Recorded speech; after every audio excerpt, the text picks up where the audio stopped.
In the beginning was the one presence of the undivided and unmanifest pure spirit of life, light, and love. In its generosity, it shared itself, its consciousness, and its love in the visible form of creation. We acknowledge this presence within us and as us. The creative energy of the divine feminine and masculine expressing in all our giftedness and creativity. We acknowledge this in our companion Mother Earth and in all sentient beings. This universal presence in everything we call the Christ. We light this candle as a visible reminder of the Christ presence expressing in, as, and through us in this present moment now. It is the truth. Let us own it.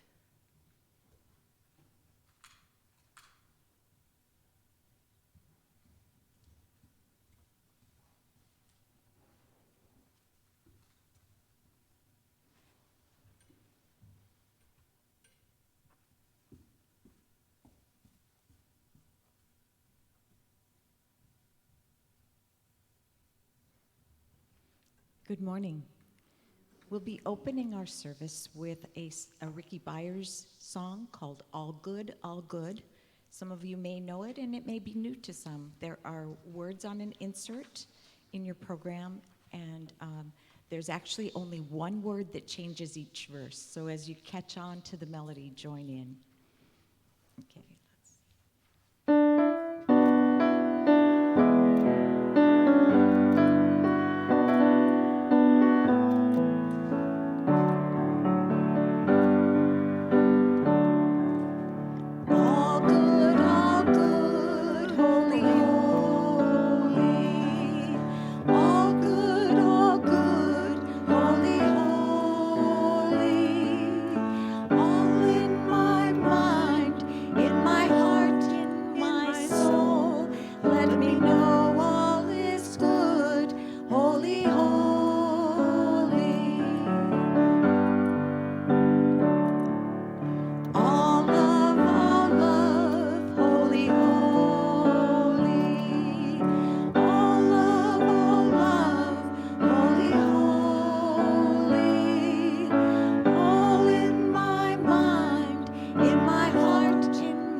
Thank you. Please be seated.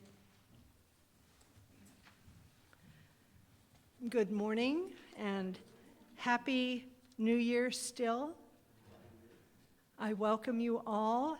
Is there anybody who might be here for the first time? If you could just raise your hand so we're sure we've given you a welcome packet. Well, we are so thankful that you all braved the ice and the cold to be here with us today. This is the white Christmas that seems to have no end.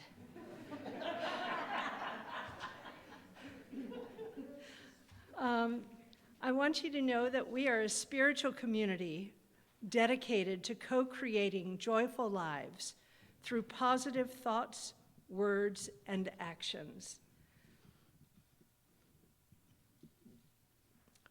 Today, our music ministry presents Marcia, because the person who was supposed to be here isn't, so if they show up, it'll be interesting, but we'll make it work. Yes.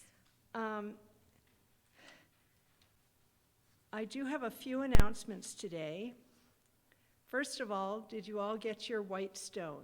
If anybody did not, please raise your hand so Janae can bring them to you. Anyone? Okay, great. And she should have brought you a pen to share, and if not, we will make sure you get them when it's time to use them. You'll learn more about this as we proceed in the service. I want to draw your attention to your bulletin. We want you to know that our Unity food box, we delivered 927 pounds of food during the holidays. Thank you, one and all, for donating, and to Janae for delivering. That is such a great feeling to know that we've helped so many people. And we do have a list of the foods that we are continuing to collect, as well as our pet supply box. And on the back of that is our Grace Bag collections. We are already starting to put together Grace Bags for later in the year, and we're looking for travel size. We don't want to give big tubes of toothpaste to somebody who may not have a place to put that. So as you're in the grocery store, maybe in the travel section, just pick up a couple extra things to share, and there is a list of other things that we are collecting. I also want to bring your attention to the Vision Board 2022, coming on Sunday, January 23rd at 11:30. So shortly after church, Avera will be, Avera, thank you, will be leading this. And if you have any magazines with wonderful pictures that can be used, or words that are in there, bring that with you. We'll have some here available as well. And we are asking for a love offering for that of about $15. And we'll supply the paper and the pencils and the glue and all that good stuff. Vision boarding is so great, so I encourage people to stay for that. And as it will be right after church, you won't have time to leave and come back for lunch. So pack a sandwich if you can't wait till 1 o'clock to eat your lunch, okay? And you can see the other announcements and information in your bulletin. And I'd like for us to right now take this moment to just turn to the people next to you, on either side of you, in front of you, behind you, and just say a peaceful good morning.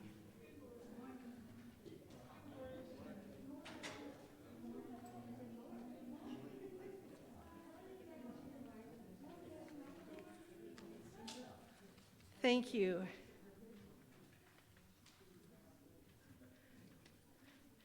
And now, as we get centered, if you could take a deep breath, we're going to be saying together our 5 principles of unity. You'll find them on the inside of your bulletin, right down here in the left-hand corner. And we take a deep breath and center yourself. And together we say, God is good and present in all things. The holiness of God is my own true nature. I am creating my experiences by how I think. My thinking is guided by my daily affirmative prayers and actions. I follow and am sustained by these values in every way, every day, and so it is. And we're going to be mixing things up a little bit today. Our meditation will be given after the sermon so that we can work on our white stone meditation at that time. So now we are going to have some lovely ad-lib music. Thank you, Marcia. This is a song, words and music, written by Michael Gott. It's called Nearer Than the Air. It's like the air around me. It's like the sunlight on my face. I feel the love of God surround me. And I am touched by amazing grace. And all I ever wanted, and all I ever needed, was already there, closer than the sunlight, nearer than the air.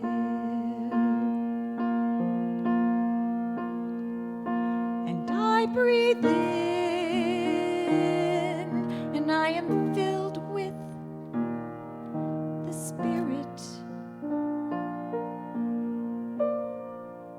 And it is health to my body, it is strength to my mind, it is joy, joy to my soul. And I breathe out my simple prayer. Thank you. And my breath becomes a song that was singing all along, that is singing everywhere. It's nearer than the air.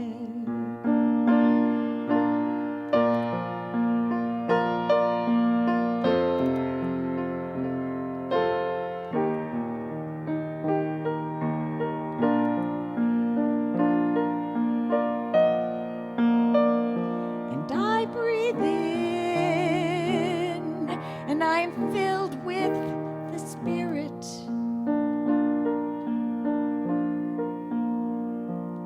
And it is health to my body, it is strength to my mind, it is joy, it is joy, it is joy, joy to my soul.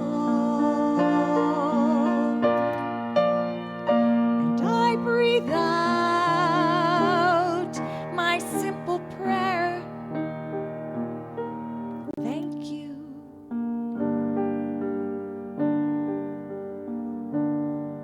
And my breath becomes a song that was singing all along, that is singing everywhere.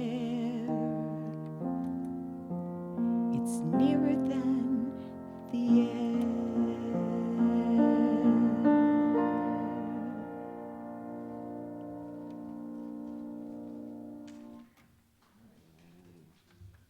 Right? Thank you. Beautiful version of a Michael Gott song. You did that so well. He's down in Unity of Houston, Michael Gott, minister there. We asked him to do the music for our ordination, so I always like to hear Michael Gott's music. So welcome to Whitestone. How many of you have ever done a Whitestone ceremony? Oh, a few. Okay. So have you done it here, or was it here in Bellingham or other place? I don't think we've done one here. Where? Oh, Mount Vernon has done one. Okay, so this might be, at where? Lawrence, Kansas. Yeah, we'll do it in Kansas. Pebbles. It's kind of hard to ride on a pebble, though, right? So I know this is fairly new for some of us, but to be honest, I was so looking forward to this because this is one of my absolute favorite unity traditions, ceremonies, and actually one that's been incredibly meaningful for me and my family. So I'm glad to introduce it to you. So what is this white stone ceremony? Where does it come from? And I want to go back to a scripture, and it comes from the book of Revelation. It's the 2nd chapter, and it's just verse 17. And it goes like this: "Let anyone who has an ear listen to what the Spirit is saying to the church. To everyone who conquers, I will give some of the hidden manna, and I will give them a white stone. And on the white stone is written a new name, and no one knows except the one who receives it."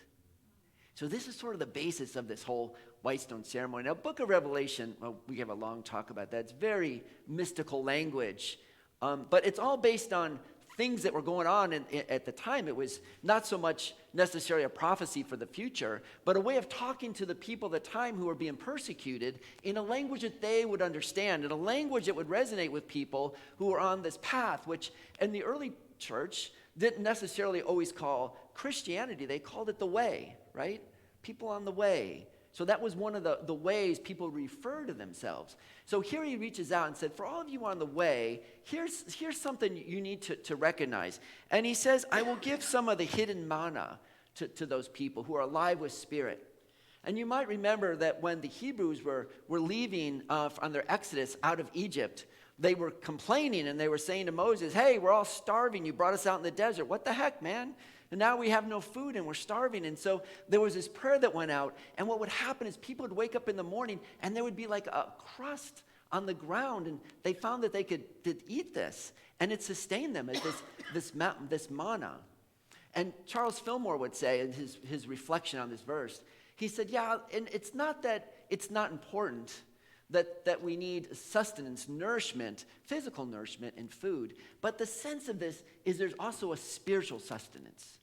That there's a hidden manna, hidden because it's not on the ground, but it's there for us internally. And maybe we don't see it outside, but we all can feel that when we open to spirit and ask, that we can be fed with this hidden manna, this energy of spirit, this sustenance, this nourishment. I've said that word a few times, there's a reason. This nourishment that we get from this hidden spiritual manna. And then it says, and I will give them a white stone. And this is, of course, God speaking, right? Give a white stone. And I've done, first time I heard this, people said, well, this is how it was, what the white stone meant. So I went, of course, and looked it up, because now with the power of Google, you can, of course, go check it all out, which we should. And I found that this white stone, it's a little bit mysterious what potentially it meant in here, because a white stone and some of the traditions of a white stone were there was multiple ideas of what it could mean. But the one that we sort of lean into that it seems to make the most sense was people in Rome at the time, and this was written up in Rome, when the church had moved up north into the Greek-speaking world of Rome. At this time, Jerusalem had been destroyed, and Israel was in a mess with the Romans who had destroyed it. And so this was being written in Greek, and this was up in Rome. And the tradition of the white stone was that people were often slaves. As a matter of fact, I don't remember the exact statistic, but it was pushing like half of the people in Rome were actually enslaved. And to be a free person was not like the norm. It was actually quite the honor. It was a thing that was distinct. And so oftentimes people who were enslaved might get tattooed so that people could see, hey, if they tried to escape, you could find them, people who were the authorities, if you will, could find an escaped slave, see what their tattoo, and return them to the house from which they had left.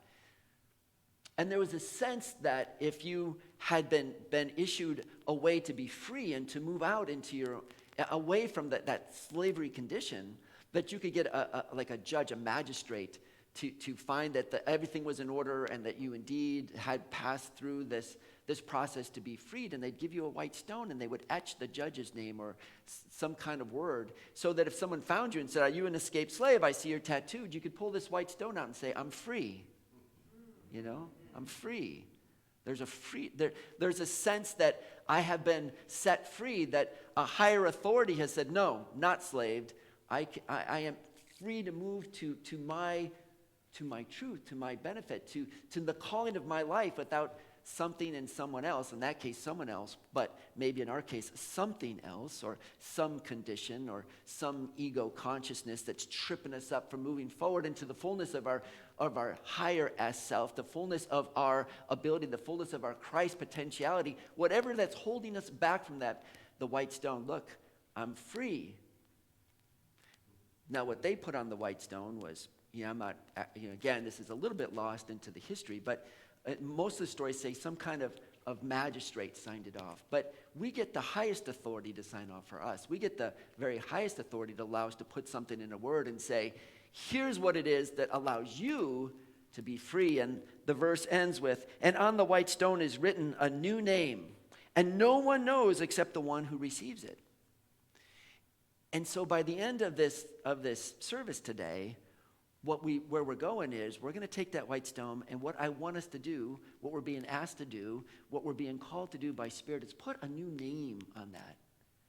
And it could be a new name, like people sometimes have found a new name for themselves, or it could be a word, or it could be a phrase, or it could just be a couple words that they come to you and you say, and we're going to do this in a meditation and before we're done, and it's like, what can come to me by Spirit? What is that new idea or the new word or the new phrase or the new symbol or the new, people have written symbols, people have written, just one word, and the thing is, what I have found doing this for years, it's always a surprise. It says, "And that no one knows except the one who receives it." Oh, you get surprised.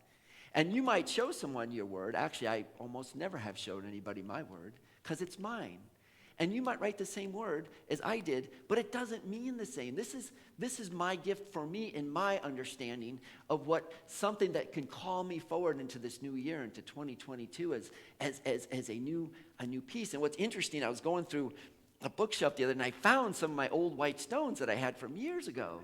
And by just rubbing them, and you put them in your pocket, and they get handled, the words are gone. They're blank. I mean, you can almost reuse these after a while. Now, we passed out markers, so I think might last a little longer. I had written them in pen and pencil. But even then, I wrote, just as a practice, wrote it in marker, and you rub it enough, and it starts to come clean. So this is your word for now. We're unfolding. We're in process. We're constantly moving, and the Spirit comes in and goes, here's what you do now. I'll talk to you tomorrow about tomorrow, but here's where you're at right now. You got to stay present to this moment. We're not living in the future. We're saying, what is it today? What is it for this present moment awareness? What word can Spirit give us? It's pretty exciting. And one way I want to say, I can't wait to see what words you get, but then again, it's really not my business. So I'm just happy for you. You can tell me or not. Because it's for you. It's this process that unfolds for each of us. And by the way, for those of you who couldn't make it in today, I know because of the icy conditions of the roads, I think we have a few white stones left over.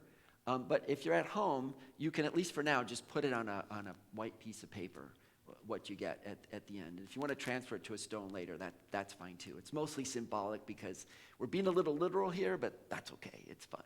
You can write it anywhere you want. But these, by the way, I think Jim Fackler got these for us. Thank you, Jim. These are really nice white stones, so I'm not sure where he got them, but I like them.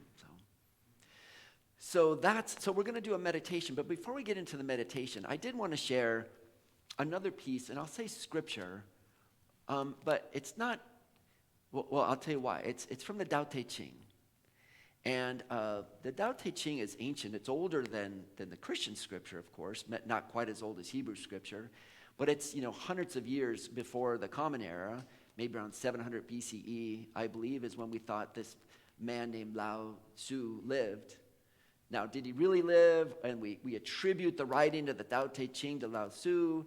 Is it just one name of one particular person? Was he really the author? Or did he represent a whole school of thought, of evolution, of understanding, of wisdom in the human person? Don't know. And it's really not important. But what we do know is this incredible book, the Tao Te Ching, from which we get the I don't know if it's a religion or philosophical path, the tradition of Taoism comes in many parts from this tradition.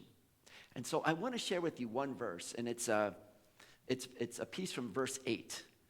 And you know what I just love about this is if you go online later, if you want, go look up verse 8 of the Tao Te Ching and see what it says for you. And you could I found maybe 15 translations. And so I always love the Tao, but it's like, oh my God, you read two different ones and you find something that seems kind of different. You can see how they're similar, but they seem different. Well, it's a reflection, I think, of the translator, right? And so I was fortunate. We were unpacking the books, and we found a Wayne Dyer book, Change Your Mind, Change Your Life. Oh, that sounds good. And I go up and it's his reflections on the Tao. And there was one section, the way he had a friend translate the Tao, it really struck to me. And he titled it Being in the Flow. And so I want to offer this little piece of the Tao Te Ching, verse 8, for you, just a little part of it. Because I think, at least for me, and I think you might find it really supports this feeling of getting into the flow. And as we move into being open to Spirit and open to what word and open to what phrase and open to what new idea we want, you might see how this little beautiful verse sustains you. And it goes like this. The supreme good, it's like water. And it nurtures all things without even trying. It flows to the lowest places that people loathe. And thus, it's like the Tao, which, by the way, means the way. It's like the Tao. And for those who walk in harmony with nature, they never go against the grain of things. And for those who stand firmly in the present time, the truth of what to do becomes apparent. Isn't that great? So I want to break it down for you a little bit. And remember, this is Taoism. And so I'm, Western Christian, Judeo-Christian tradition. I see things through the lens of the Christ presence, and I see things through the lens of New Thought and Christianity. But to honor the fact that this is Taoism, it's not Christianity. So I say that as a preface. It can stand on its own as its own. It doesn't need me to make it, to bring it into my Christian perspective. But it's what I do because this is perspective we have, right? And I think probably most of us are in the same boat. So let me share from my perspective what some of the things that we might be able to use from this beautiful verse as we go into our reflection on Whitestone. So it starts with saying, the supreme good. And if you remember Unity's first principle, and we just read them, but here let me beef it up a little bit for you. Unity's first principle. There is one presence, there is one power that's active in the whole universe and is active in my life. It is God, it is good, and it is omnipotent. It is God, it is good. One presence, one power. The supreme good, says the Tao. What's the supreme good? Well, it can just be, let it stand on its own. But when I hear the supreme good, I'm thinking one presence, one power that's active in all things. It's that God, the good, that's omnipotent. I hear supreme good, and I think, to me, we're talking about the divine here, right? The supreme good. It's like water. God's like water? What? I mean, I've never really thought, God's like water. But think about this for a second. Water. And this is one of the teachings of the Tao. You try to hold it in your hand, and you got it, right? It's there, and it's like, but it's leaking out, and it's there, and it's leaking. You can't hold it. But you can hold it. You can't, but then you can't, but you can't, but you can't, but you can't, but you can't. Right? This is the Tao. And you see water, if you're down in Birch Bay, what do we just call this? The king tides? Oh, water's abrasive, water's crashing, water's coming in, it's just blowing up houses and knocking out levees. And if you're living up in Sumas and you see Fraser Valley and the creek coming down and spreading out, water has this potential to be so destructive. It's just roar, just so big, it's so strong. And then you go to the spa and you sink into a bubble bath. And it's so calm, and it's so peaceful. It's all of that, you know? The divine, this great supreme good is like water. And it nourishes, I love this, it nourishes all things and doesn't even try to. In other words, you know, you get this energy from God, and God's just doing it. It's not like, I'll support the good people, but not the bad people, or these people, not those people. No, it's everybody. It goes everywhere, and it goes to all things, and it doesn't even have to try. It just does. It just is. It's like water. It seeps into all things. And I think even like us, where most of our body is even water, right? And it's like, it's just the energy of who we are. So this great good, this great Tao is like water, it pervades, and it goes through all of us. And I love this because it comes from, and by the way, the Tao, which means the way, right? So this is the teachings of the way. And in unity, what do we call Jesus? We call Jesus, you could say, the Christ. He was this messenger, this perfect way shower of how the Christ is. But mostly we say, Messiah, Savior. Sure, we can deal with words like that. We read those. But in unity we say, Jesus, this great way shower. The Tao is called the way. So in the West, we have a way shower. I never heard any parable of Jesus say God was like water. But this is the beauty of picking up these traditions. And we can compare them and feel in both of them. And just this energy of where it goes, right? And it nourishes all things. It doesn't even try. It just does. That's the energy of the divine. And it flows to low places that people loathe. It goes to the low place. This is key, I think, for Whitestone, right? This divine energy goes to the low places. And I think of ourselves, like those places in our personal lives where, or let's start with our physical lives. There's something about us where healthily we feel really good, but maybe there's something about, you know, our physical essence. Or maybe there's something where we're feeling wounded, we're feeling sore, we're feeling it needs healing physically. And if you ask someone, how are you feeling? I'm a little down, right? Why? Well, because there's this ache or this pain or there's this medical thing that I'm dealing with. That's, you know, the low places. And where does water go? To the low places. If you're out in nature, if you're a hiker, runner, biker, whatever it is, and you know you're walking by the creek, that's beautiful. We always want to go by the creek, right? But you always got to walk uphill to get back to your car because the creek is always at the bottom. Water flows down. It always goes to the low places. And so there's a sense of like, and I found this, because I'm contemplating this all week, it's like, you know, we always want to get to this place of like, yes, God and joy, and I want to go up, and I want to get excited, and I want to go high, but it's like the divine is flowing to those places where it's not that, to those places people typically loathe. I'll let the divine seep into the places where I'm wounded. I'll let God seep into those places in my psyche where I'm challenged, where relationships might be struggling, or something I'm holding in mind, or some kind of thought that needs to be transformed. Let that energy flow into that low place. You might say, I don't want to deal with that. It's just the places people loathe. That's where we're going to find the divine. That's where we're going to find that flow. And it's really, I found this to be incredibly exciting because the places you want to get away from are the exact places that you want to go and be there and know God's blessing will come in and bless those places. And then it allows for this openness of spirit because God's going to that low. And in our society even, it's like, oh my gosh, there's those people on the street we want to avoid, right? The lowly. Where's water flow? To the low places. So where does God go? To the low places. Who do we not want to ignore? The lowly, the suffering, the poor. That's a place we find the divine. There's a sense in some Christian writers, and when I went to divinity school earlier, there was this huge movement that says there's always, if you read the scripture, God always shows up where the poor people are. Jesus always showed up where the wounded people were. Jesus always came and found the place where people who are really struggling and not doing so well, that's where he went, because that's where he found the divine, in the low places. Whew, this Tao is just full, right? And thus, it's like the Tao. This is the place for the way. And the people who walk, it says, in harmony with nature, don't go against the grain of things. There's this beautiful sense in Taoism. It's called the Wu Wei.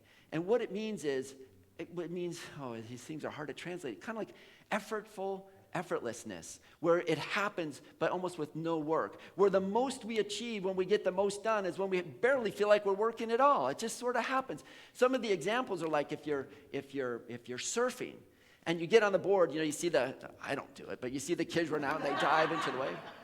I watch them. This is maybe some of you surf. But you see they run out there and they're swimming again and they hit a wave and they go over it and they're paddling out. So this is not the piece of the Wu Wei, right? This is work. You're paddling like crazy to get out there. So that's the one extreme. You're getting way out. Now they're floating out there. And I've done this with boogie boards. And now you're way out in the waves and you're just bobbing up and down. And then otters pop up. It's so cool. It's sweet, But this is the other extreme. This isn't the Wu Wei either. It's nice. Maybe the exercise of paddling out feels good and it's nice. And now the big wave comes.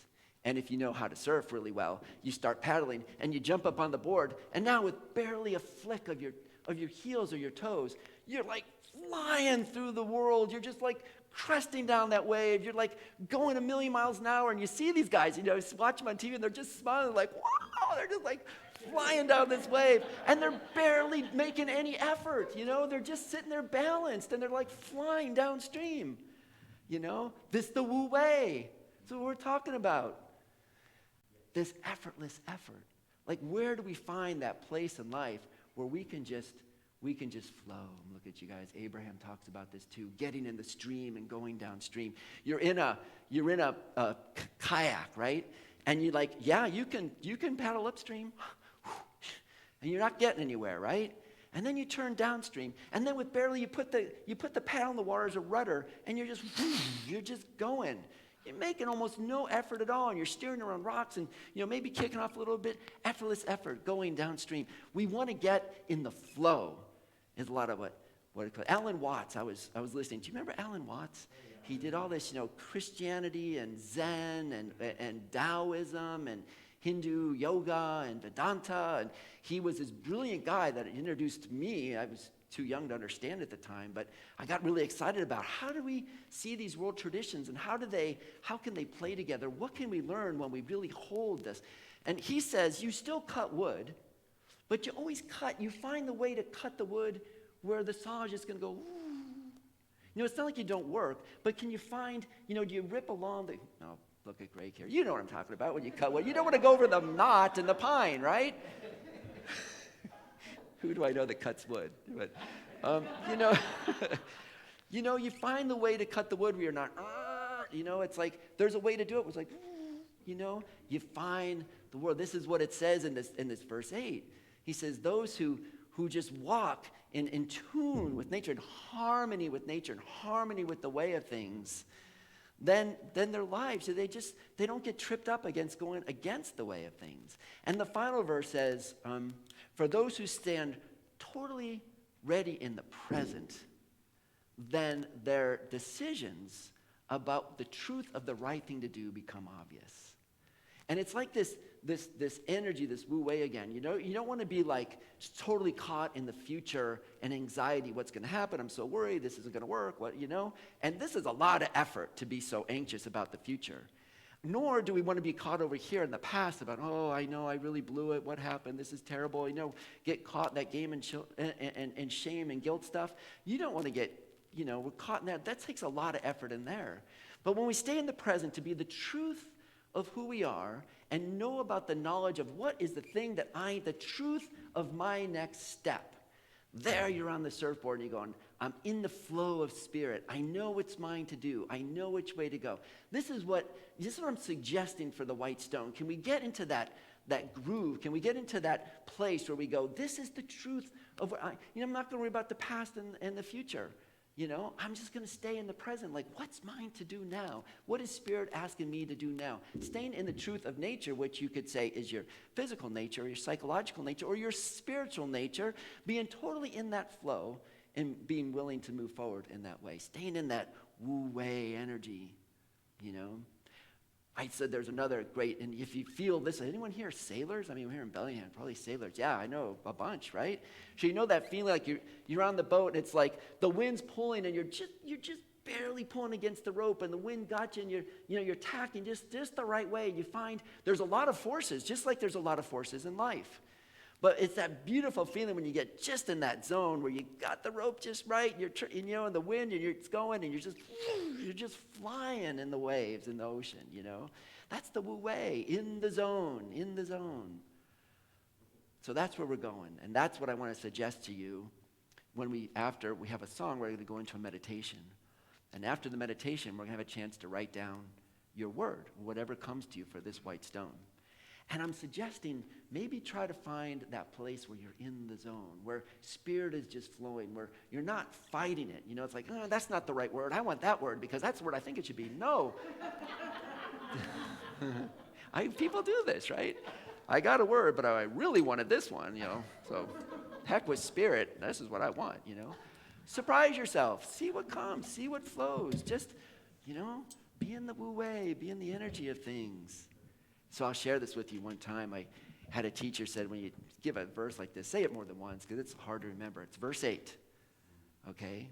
The supreme good, it's like water, and it nurtures all things without even trying to. It flows down towards those lowest places that people loathe, and thus it is like the Tao. And so walk in harmony with nature. And one who walks in harmony with nature doesn't go against the way of things. And walk in harmony with the present moment. And the truth of what to do will become apparent to you. And so with these words, we'll take this into a time of a song before we do our meditation.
So if you will, just relax your shoulders. Maybe lift them up and then let them drop. Take that deep cleansing breath. And just feel your whole body sinking into your chair. Just let your fingers relax and your feet relax. Just dropping into the rhythm of your breath.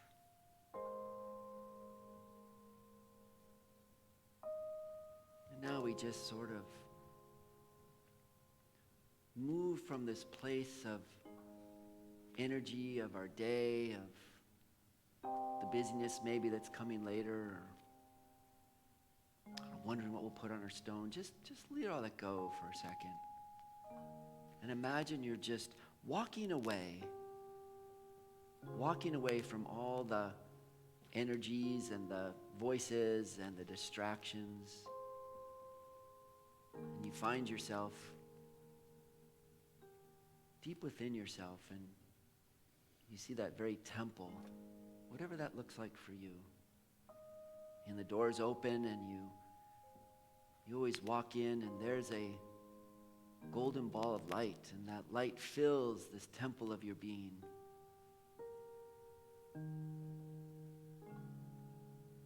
And you sit in this very energy of your own being, and this temple light, this golden light, it grows brighter till you're bathed in this warm light.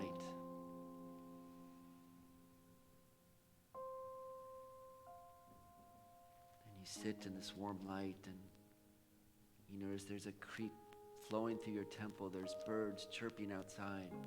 There's a garden. Just in this beautiful place of your own being.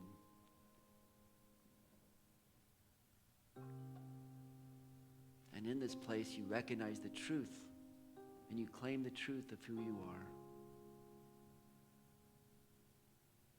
That you are a child of the divine, that you sit in the very presence of the supreme good.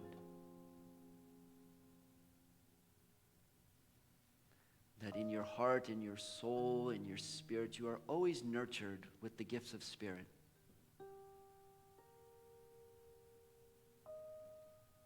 Holy Spirit is here. It's with you. It's within you. It's moving throughout you. And it speaks to you all the time. Always available for counsel, for a loving thought, to encourage you to be who you've called to be, who you've come here to be in this incarnation. The gift you are to the world. The Spirit is nourishing you now. It is calling each of us to be deeply present to the voice of God that is now coming forward and speaking to us. And we say, Spirit, give us this word, this phrase, this name, this utterance that is ours to have for this white stone ceremony. Give us a word that moves us forward out of any bondage to thoughts that no longer serve us, to energies that no longer serve us, to beliefs that no longer serve us. Give us a new word. Whisper to us what we need to hear at this place, at this time, at this present moment.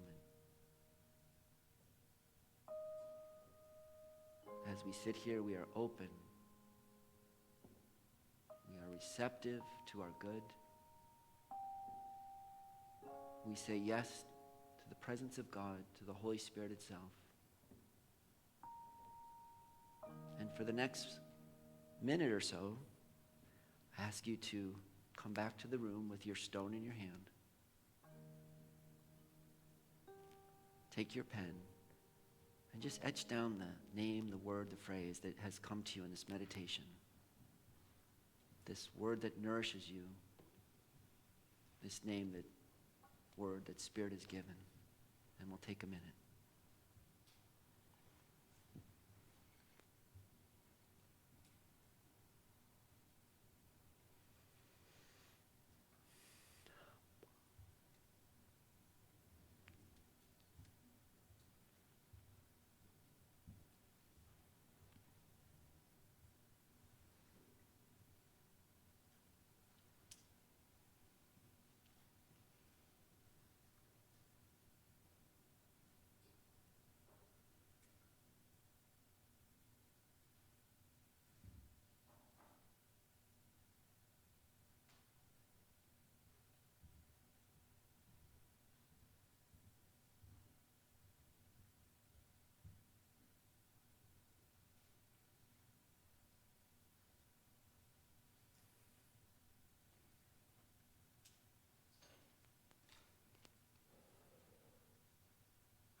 And as we near the end of this meditation, we can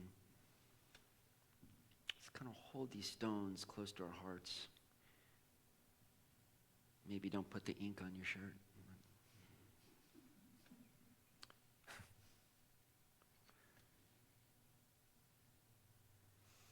Just with gratitude for what came to us.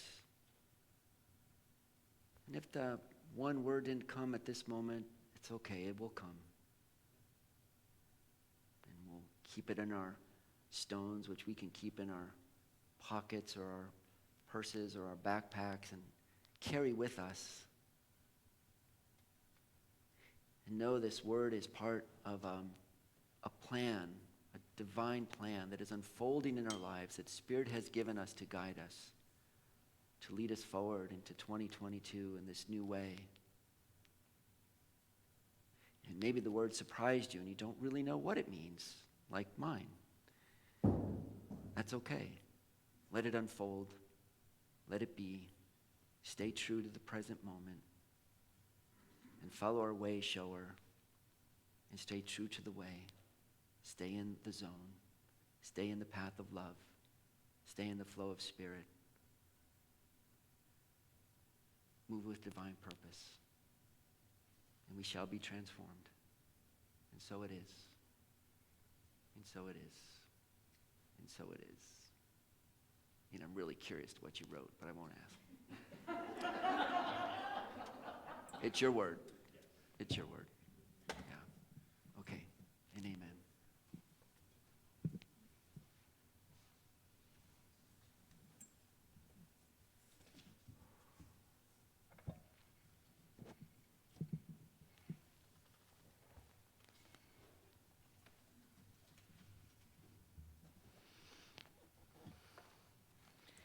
If the ushers would please come forward.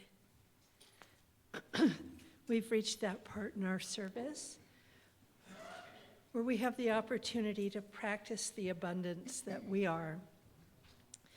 We're always grateful for your contributions, and for those of you at home, please go to our website at www.unitybellingham.org, and you can hit the donate button to share your gifts. And as you take your gift into your hand,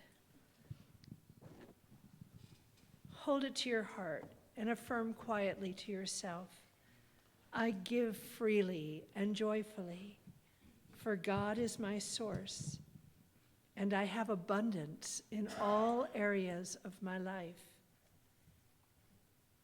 And please join me in saying our offertory blessing together. Divine love, through me, blesses and multiplies all that I have, all that I give, and all that I receive. And so it is.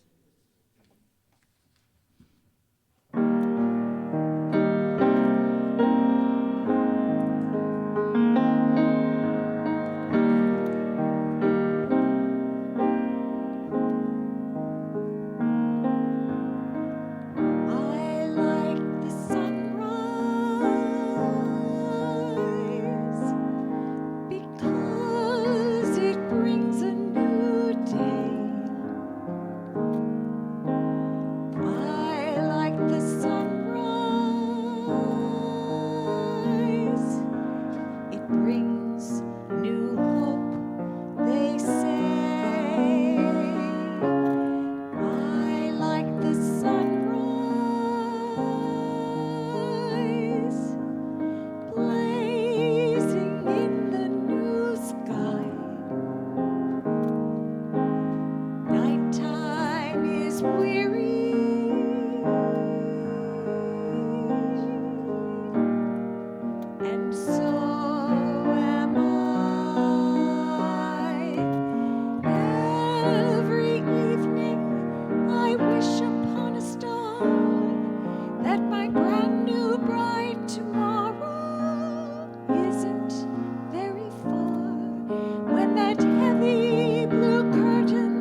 I like the sunrise.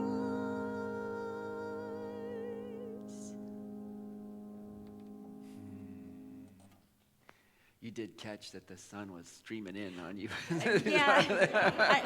As I was singing this, I thought, this is perfect because we actually have sunshine today. Yeah. We like the sunrise. We like sun whenever we get it these days, right? And so, Aaron, thank you. So we bless these gifts and we dedicate them to the ministry and the work of Unity of Bellingham, for our work amongst our community and the city as a whole, and for Unity Worldwide Ministries and the work of Unity Worldwide. And we say, thank you, God, and thank you for this gratitude. So a few announcements. Actually, like 6. Really quickly, after service next Sunday, which doesn't conflict with the what's it called? I'll say quilting, vision boarding, which I'm very excited for. Anyone who is interested, we now have our youth and family Sky Room is available for youth ministries, and I think as we see as this wave of Omicron and COVID, I don't know, I don't have a crystal ball more than anyone else, but I'm thinking and we're sensing that we're going to be moving into where we can have kids back and we can get our children's services and family services going. And so anyone who's interested, this is not an ask at this point for any specific thing, but if you're interested in your heart, if something that you want to be involved with as a ministry is for youth and family and children, if you'd stay after next Sunday, and Rosemary will be here, and we want to talk for about 15, 20 minutes to do the brainstorm of how we're going to kickstart back our children's program again. So if that's of interest to you, and you might say, well, I do or I don't want to do this, we're not asking anything specifically, but ideas and brainstorming at this point. So people with interest in your heart, that's what's important to you. Stay after service for maybe 15, 20 minutes next Sunday, and we'll just meet in a circle, and we have some things to talk about, and we want to get your ideas, okay? So that's my first announcement because it's really important. And in 2022, one of the primary things we really want to get going here is a place for kids to come back as they can post-COVID. Untethered Soul. We do have, so 2 things about that. If you've signed up for the class, and there's probably maybe for the Wednesday night or Thursday a couple spots left if anybody would still like to sign up. We do have a reading guide, a guidebook. It looks like this, and Janae will have them, and it tells you like what is the reading that we're going to be discussing for each of the 7 weeks. And it also tells you some questions you can think about beforehand to come ready to discuss for the class on the Untethered Soul. And Janae still has some books if you need them. And one of the things, and I'll be announcing this each week, is this is a 7-week series. And so for the next 7 weeks, we're going to kind of celebrate as we start the year by celebrating with our chakra colors. And so next week is going to be first chakra, and it's the color red. Some of you already have some red. I don't own a dang thing that's red, but I will get somewhere to a store and get something, even the thrift shop. But I'll find some red. And everybody were asking, wear red next week. And then the next week after that will be, of course, orange, yellow, green, bleed, and we'll work our way up to the purple. Okay? Does anyone absolutely not have red or just refuses to wear red for some reason? Okay, so nobody's against this idea. So wear red. So next week is red, okay? All right. And we'll put that in the bulletin too, in the email blast and all that. The third thing is we've started, so maybe some of you don't know, and I'm going to go back to the Tao here. Remember when the Tao said that, this supreme good flows to the low places that many people just they just don't want to have anything to do with, they begrudge, they loathe, Well, so here's the thing. We have a septic system. It is old, and it is about shot.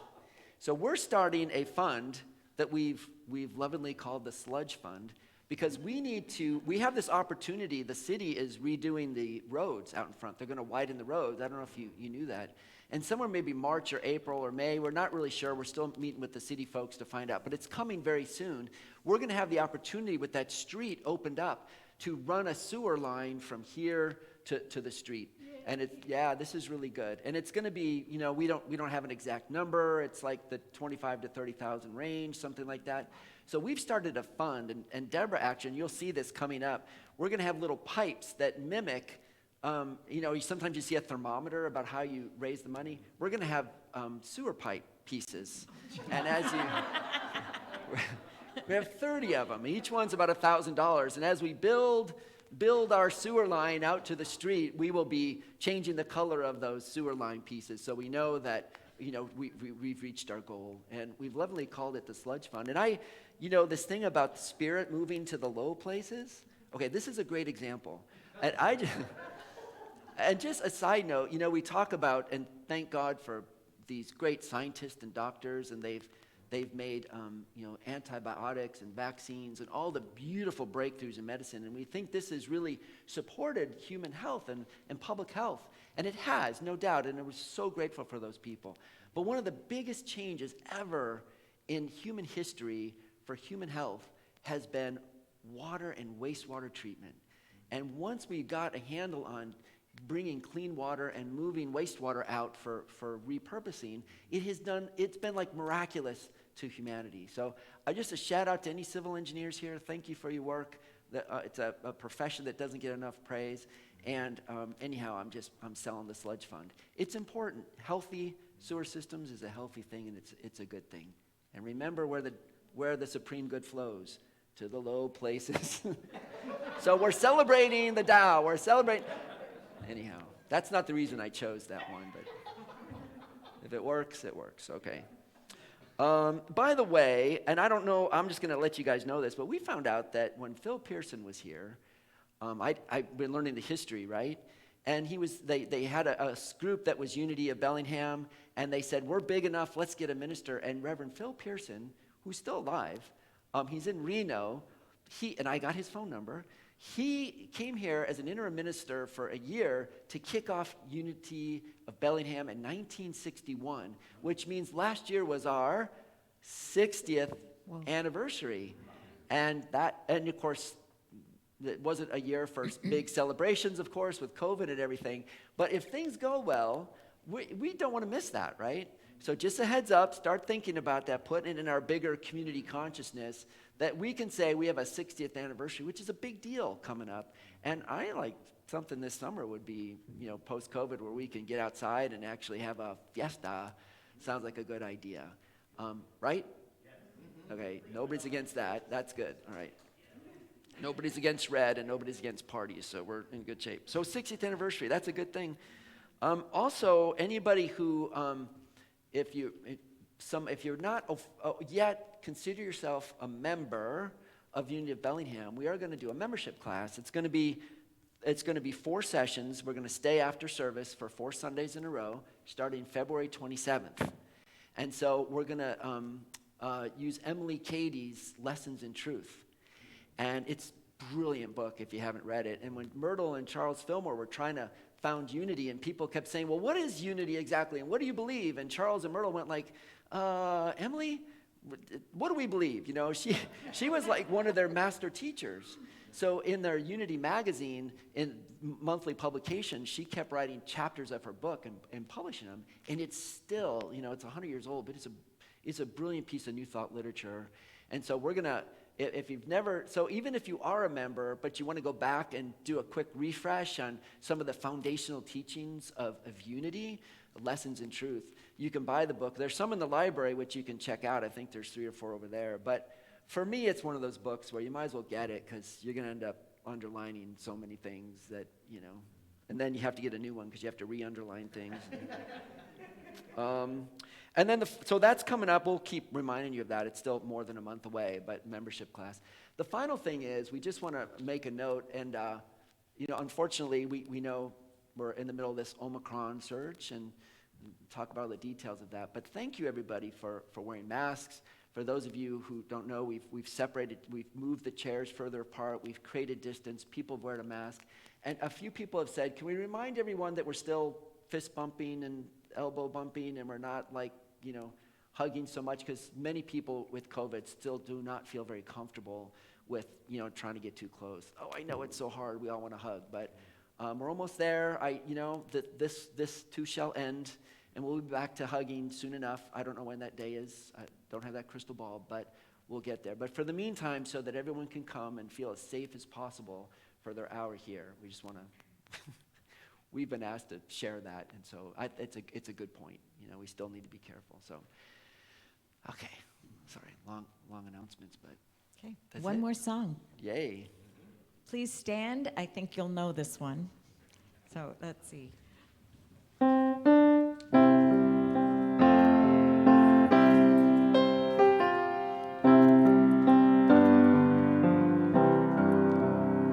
It's in every one of us to be wise. Find your heart, open up both your eyes. We can all know everything without ever knowing why. It's in every one of us, by and by. It's in every one of us to be free. Find yourself, be all that you can be. We can all be anything without ever knowing how. It's in every one of us, here and now. It's in every one of us, here and now. Thank you. And please join me as we say our prayer for protection, and we do include everyone, everywhere. Together, the light of God surrounds us, the love of God enfolds us, the power of God protects us, the presence of God watches over us. Wherever we are, God is, and all is well. And so it is. And we thank you for being here today and being online with us as well. We wish you a very blessed week, a week full of joy and love. And please join us now for our peace song. And we left up, right down. No touch.